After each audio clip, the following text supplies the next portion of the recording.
ناظرین گرامی، کس طرح حضرت حمزہ رضی اللہ تعالی عنہ نے حضرت محمد صلی اللہ علیہ وسلم کا بدلہ ابو جہل سے لیا۔ حضرت حمزہ رضی اللہ تعالی عنہ کو حضور صلی اللہ علیہ وسلم سے خاص محبت تھی۔ وہ آپ صلی اللہ علیہ وسلم سے 2-3 سال بڑے تھے اور ساتھ کے کھیلے تھے۔ دونوں نے صوبیہ رضی اللہ تعالی عنہ کا دودھ پیا تھا اور اس رشتہ سے آپ صلی اللہ علیہ وسلم کے دودھ شریک بھائی بھی تھے۔ وہ ابھی تک اسلام قبول نہیں کیے تھے، لیکن حضور صلی اللہ علیہ وسلم کی ہر ادا کو محبت کی نظر سے دیکھتے تھے۔ اس سارے واقعے کا ذکر ہم ویڈیو کے آگے چل کر کریں گے، لیکن اس سے پہلے ہم سیرت النبی صلی اللہ علیہ وسلم کی قسط نمبر 43 کو پچھلی ویڈیو کے تسلسل کے ساتھ جوڑ کر بیان کر دیں۔ دوسرے دن حضرت محمد صلی اللہ علیہ وسلم نے حضرت جعفر بن ابی طالب رضی اللہ تعالی عنہ کو اپنا ترجمان بنا کر نجاشی کے دربار میں حاضر کیا۔ مسلمان یہ تہیہ کر کے اس کے دربار میں آئے کہ ہم سچ ہی بولیں گے، خواہ نتیجہ کچھ بھی ہو۔ اندر داخل ہونے سے قبل انہوں نے آواز دی، بادشاہ سلامت، اللہ والوں کا گروہ اندر آنے کی اجازت چاہتا ہے۔ نجاشی نے یہ آواز سن کر دربان سے کہلوایا کہ ان کلمات کو پھر سے دہرائیں۔ مسلمانوں نے ان کلمات کو دہرایا تو نجاشی نے جواب میں کہا، اللہ کے حکم سے داخل ہو جاؤ کہ تم اس کی ہی حفاظت میں ہو۔ مسلمان السلام علیکم کہتے ہوئے دربار میں داخل ہوئے، لیکن نجاشی کو سجدہ نہیں کیا تو امراء نے سجدہ نہ کرنے کی وجہ پوچھی۔ مسلمانوں نے جواباً کہا کہ ہم اللہ کے سوا کسی اور کو سجدہ نہیں کرتے۔ اس کے بعد نجاشی نے کفار قریش سے کچھ سوالات کیے جو ادھر ان مسلمانوں سے پہلے آ چکے تھے۔ عمر بن العاص نے عرض کیا، اے بادشاہ، ہم اپنے آباء و اجداد کے دین پر تھے، انہوں نے اسے چھوڑ کر ایک نیا دین اختیار کیا ہے۔ نجاشی نے حضرت جعفر بن ابی طالب رضی اللہ تعالی عنہ سے پوچھا، یہ کون سا دین ہے جس کی بنیاد پر تم نے اپنی قوم سے علیحدگی اختیار کر لی ہے، لیکن میرے دین میں بھی داخل نہیں ہوئے اور نہ ہی ان ملتوں ہی میں سے کسی کے دین میں داخل ہوئے ہو؟ انہوں نے جواب دیا، ہم اپنے آباء و اجداد کے بت پرستی کے دین کو چھوڑ کر دین اسلام کو اختیار کر لیا ہے، جسے ہمارے رسول محمد صلی اللہ علیہ وسلم نے سکھایا ہے، جن پر بذریعہ وحی اللہ کے احکام نازل ہو رہے ہیں۔ یہ سن کر نجاشی نے دربار میں راہبوں، مذہبی پیشواؤں اور علماء کو جمع کر کے ان سے پوچھا، کیا حضرت عیسیٰ علیہ السلام اور روز قیامت کے درمیان کوئی اور نبی آئے گا؟ انہوں نے کہا، قسم ہے اللہ کی، ایک رسول ضرور آئے گا جس کی آمد کی بشارت حضرت عیسیٰ علیہ السلام نے دی ہے، اور فرمایا کہ جو اس رسول پر ایمان لائے گا وہ مجھ پر ایمان لائے گا، اور جو ان کے ساتھ کفر کرے گا وہ مجھ سے کفر کرے گا۔ یہ سن کر نجاشی نے حضرت جعفر رضی اللہ تعالی عنہ سے پوچھا، مجھے بتاؤ کہ وہ کس بات کا حکم دیتا ہے اور کن چیزوں سے منع کرتا ہے۔ حضرت جعفر رضی اللہ تعالی عنہ نے ایک برجستہ تقریر کی جس میں عرب جاہلیت کی حالت اور اسلامی تعلیمات کا بہترین خلاصہ پیش کیا، جسے اہل بلاغت نے ابلغ الخطاب کا نام دیا ہے۔ حضرت جعفر رضی اللہ تعالی عنہ نے کہا، اے بادشاہ، ہم لوگ ایک جاہل قوم تھے، بتوں کو پوجتے تھے، مردار کھاتے تھے، بدکاریاں کرتے تھے، ہمسایوں کو ستاتے تھے، بھائی بھائی پر ظلم کرتا تھا، قوی لوگ کمزوروں کو کھا جاتے تھے۔ ہم اسی حال میں تھے کہ اللہ تعالیٰ نے خود ہی ہم میں سے ایک رسول بھیجا جس کی شرافت اور صدق و دیانت سے ہم لوگ پہلے سے ہی واقف تھے۔ اس نے ہم کو اسلام کی دعوت دی اور یہ سکھلایا کہ ہم پتھروں کو پوجنا چھوڑ دیں، سچ بولیں، خون ریزی سے باز آئیں، یتیموں کا مال نہ کھائیں، ہمسایوں کو چین سے رہنے دیں، عفیف عورتوں پر بدنامی کا داغ نہ لگائیں، نماز پڑھیں، روزے رکھیں، زکوٰۃ دیں، صرف ایک خدا کی عبادت کریں اور اس کے ساتھ کسی کو شریک نہ ٹھہرائیں۔ ہم اس پر ایمان لائے، شرک اور بت پرستی چھوڑ دی اور تمام برے کاموں سے باز آئے۔ اس پر ہماری قوم ہماری جان کی دشمن ہو گئی اور ہم کو مجبور کر رہی ہے کہ اسی گمراہی میں پھر واپس آ جائیں۔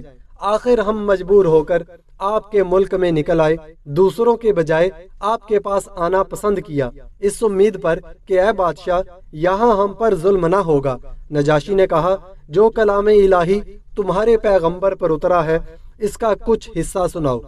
حضرت جعفر رضی اللہ تعالیٰ عنہ نے سورہ مریم کی چند آیات کی خوش الحانی سے تلاوت کی، جسے سن کر نجاشی پر رکت طاری ہو گئی اور آنسوؤں سے اس کی داڑھی تر ہو گئی۔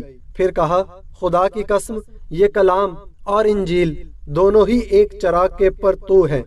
یہ کہہ کر نجاشی نے سفرائے قریش سے کہا، تم واپس چلے جاؤ، میں ان مظلوموں کو ہرگز تمہارے حوالے نہ کروں گا۔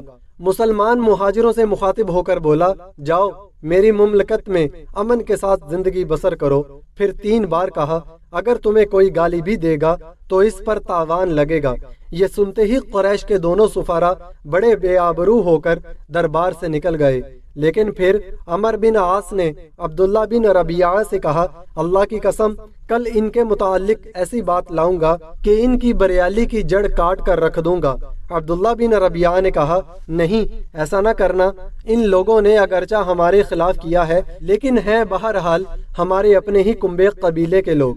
مگر عمر بن عاص اپنی رائے پر اڑے رہے۔ دوسرے دن عمر بن عاص نے دربار میں رسائی حاصل کی اور نجاشی سے عرض کیا، حضور، کیا آپ کو معلوم ہے کہ وہ لوگ حضرت عیسیٰ علیہ السلام کی نسبت کیا اعتقاد رکھتے ہیں؟ نجاشی نے مسلمانوں کو دربار میں طلب کیا۔ تمام راہب اور علماء بھی دربار میں لائے گئے۔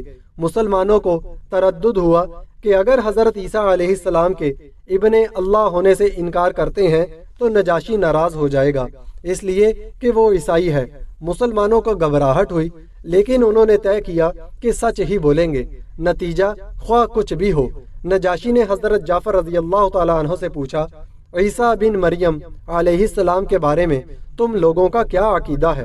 حضرت جعفر رضی اللہ تعالیٰ عنہ نے کہا، ہم عیسیٰ علیہ السلام کے بارے میں وہی بات کہتے ہیں جو ہمارے نبی صلی اللہ علیہ وسلم لے کر آئے ہیں، یعنی حضرت عیسیٰ اللہ کے بندے، اس کے رسول، اس کی روح اور اس کا کلمہ ہے، جسے اللہ نے کنواری پاک دامن حضرت مریم علیہ السلام کی طرف القاء کیا تھا۔ یہ سن کر نجاشی نے زمین سے ایک تنکا اٹھایا اور کہا، واللہ جو تم نے کہا حضرت عیسیٰ علیہ السلام اس تنکے کے برابر بھی اس سے زیادہ نہیں ہے۔ پادری اور راہب جو دربار میں موجود تھے نہایت برہم ہوئے، ان کے نتنوں سے خرخراہٹ کی آواز آنے لگی۔ نجاشی نے ان کے غصہ کی کچھ پرواہ نہ کی اور قریش کے سفیر ناکام نکل آئے۔ نجاشی نے حکم دیا کہ قریش کے وفد کے تمام تحائف واپس کر دیے جائیں اور وہ ملک چھوڑ کر چلے جائیں۔ حضرت ام سلمہ رضی اللہ تعالیٰ عنہا، جنہوں نے اس واقعے کو بیان کیا ہے، فرماتی ہیں کہ اس کے بعد ہم لوگ وہاں بہترین ملک میں بہترین پڑوسی کے ساتھ مقیم رہے۔ جب مشرکین اپنی چال میں کامیاب نہ ہو سکے اور مہاجرین حبشہ کو واپس لانے کی کوشش میں منہ کی کھانی پڑی تو آپے سے باہر ہو گئے اور لگتا تھا کہ غیظ و غضب سے پھٹ پڑیں گے، چنانچہ ان کی درندگی اور بڑھ گئی۔ جہاں تک مسلمانوں کا تعلق ہے تو اب مکہ میں جو مسلمان بچے کچے رہ گئے تھے وہ بہت ہی تھوڑے تھے، اور پھر صاحب شرف و عزت بھی تھے یا کسی بڑے شخص کی پناہ میں تھے۔ اس کے ساتھ ہی وہ اپنے اسلام کو چھپائے ہوئے بھی تھے اور حتق الامکان سرکشوں اور ظالموں کی نگاہوں سے دور رہتے تھے، مگر اس احتیاط اور بچاؤ کے باوجود بھی وہ ظلم و جور اور ایذا رسانی سے مکمل طور پر محفوظ نہ رہ سکے۔ مکہ کی فضا ظلم و جور کے ان سیاہ بادلوں سے گمبھیر تھی کہ اچانک ایک بجلی چمکی اور مقہوروں کا راستہ روشن ہو گیا، یعنی حضرت حمزہ رضی اللہ تعالیٰ عنہ مسلمان ہو گئے۔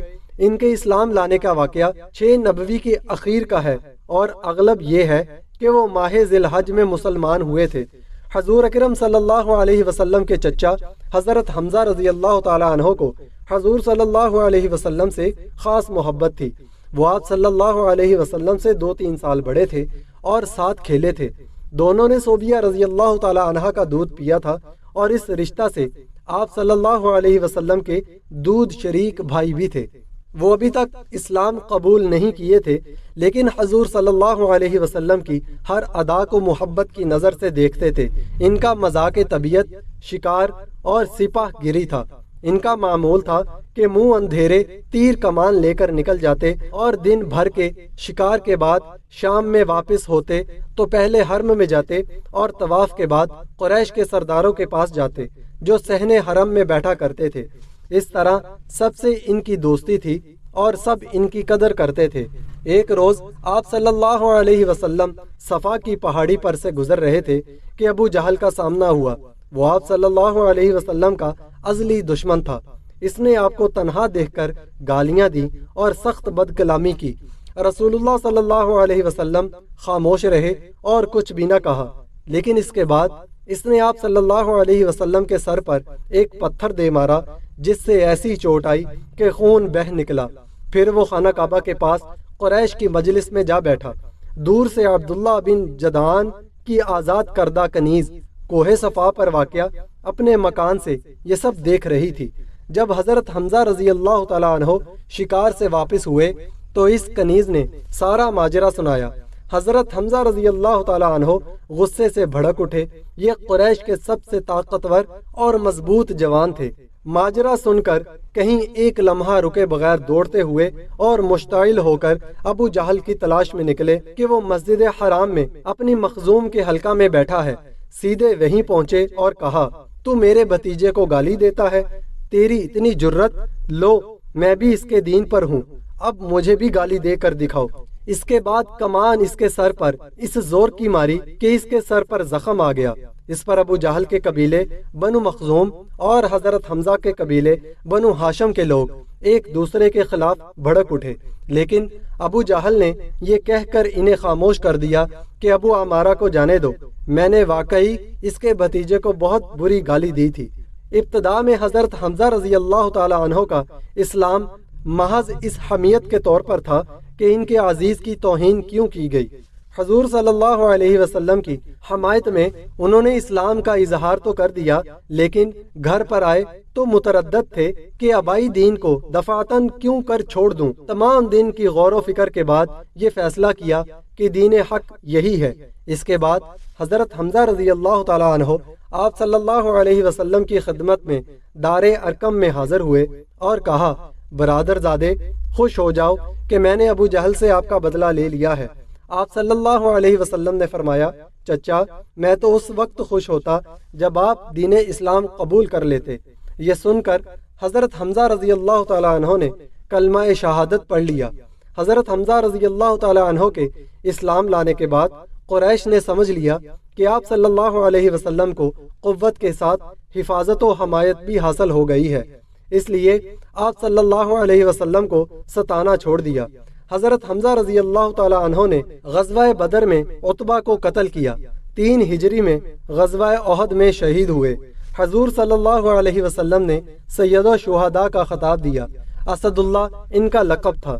دار ارقم کعبہ کے مقابل کوہ صفا پر واقع حضرت ارقم بن ابی ارقم مخزومی رضی اللہ تعالی عنہ کے مکان کو اسلام کے پہلے مرکز کی حیثیت سے شہرت حاصل ہوئی۔ یہ مکان سرکشوں کی نگاہوں اور ان کی مجلسوں سے دور کوہ صفا کے دامن میں الگ تھلگ واقع تھا۔ رسول اللہ صلی اللہ علیہ وسلم نے اسے اس مقصد کے لیے منتخب فرمایا کہ یہاں مسلمانوں کے ساتھ خفیہ طور پر جمع ہوں۔ چنانچہ آپ صلی اللہ علیہ وسلم یہاں اطمینان سے بیٹھ کر مسلمانوں پر اللہ کی آیات تلاوت فرماتے، ان کا تزکیہ کرتے اور انہیں کتاب و حکمت سکھاتے۔ مسلمان بھی امن و سلامتی کے ساتھ اپنی عبادت اور اپنے دینی اعمال انجام دیتے اور اللہ کی نازل کی ہوئی وحی سیکھتے۔ جو آدمی اسلام لانا چاہتا یہاں آ کر خاموشی سے مسلمان ہو جاتا اور ظلم و ستم پر اترے ہوئے سرکشوں کو اس کی خبر نہ ہوتی۔ روزانہ کوئی نہ کوئی شخص آتا اور اسلام قبول کرتا۔ اسی طرح ایمان لانے والوں کی تعداد بڑھتے بڑھتے 38 ہو گئی۔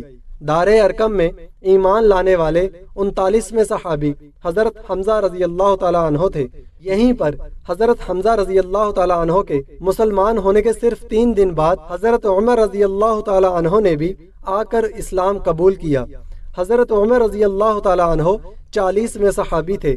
ان کے قبول اسلام کا واقعہ تفصیل کے ساتھ اگلی قسط میں بیان کیا جائے گا۔ ناظرین گرامی، اگر آپ کو سیرت النبی صلی اللہ علیہ وسلم کا سلسلہ اچھا لگا تو ویڈیو کو لائک کریں، چینل کو سبسکرائب کریں تاکہ ہم اس سلسلے کو مزید جاری رکھ سکیں۔